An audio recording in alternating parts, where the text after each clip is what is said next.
अस्सलाम वालेकुम दोस्तों। हवा ਚੱਲੀ ਸੀ ਹੁਣ ਤੇ ਸਾਡਾ ਨਾ ਮਸਜਿਦ ਦਾ ਥੋੜਾ ਜਿਹਾ ਹੋ ਗਿਆ ਨੁਕਸਾਨ।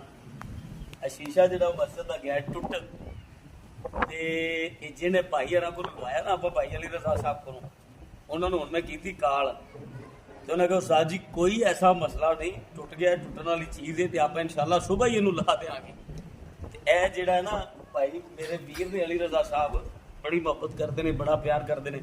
ਉਹਨਾਂ ਕਿਹਾ ਜੀ ਤੁਸੀਂ ਸਾਨੂੰ ਵੀਡੀਓ ਸੈਂਡ ਕਰੋ ਤੇ ਇਨਸ਼ਾਅੱਲਾ ਸੁਬਾਹ ਇਹ ਜਿਹੜਾ ਆਪਣਾ ਸ਼ੀਸ਼ੇ ਦਾ ਦਰਵਾਜ਼ਾ ਟੁੱਟਾ। ਅੱਛਾ ਸਾਨੂੰ ਸਮਝ ਨਹੀਂ ਆਈ, ਇਹ ਦੇਖੋ ਤੋੜ ਤੋੜ ਲੱਗਾ ਰਿਹਾ, ਪੂਰੀ ਜਾਨ ਨਾਲ ਖੁੱਲਦਾ ਪਿਆ, ਪੂਰੀ ਜਾਨ ਨਾਲ। ਫਿਰ ਹਵਾ ਚੱਲੀ ਹੈ, ਇਹ ਸਮਝ ਨਹੀਂ ਆਈ ਵੀ ਇਹ ਕਿਵੇਂ ਟੁੱਟ ਗਿਆ ਹੈ। ਉਧਰੋਂ ਆਵਾਜ਼ ਚੱਲਦੀ ਤੇ ਫਿਰ ਸਮਝ ਆਉਂਦੀ ਸੀ ਆਵਾਜ਼ ਚੱਲਦੀ ਪਈ ਇਧਰੋਂ, ਉਧਰ ਨਹੀਂ ਜਾ ਸਕਦੇ ਨੇ, ਵਾਪਸ ਆਉਣਾ ਸੀ ਡੋਰ ਟੂ ਉਧਰ ਦੇ ਬਾਵਜੂਦ ਦੇ ਸ਼ੀਸ਼ਾ ਜਿਹੜਾ ਨਾ ਇਹ ਵਾਪਸ ਆਇਆ ਹੈ।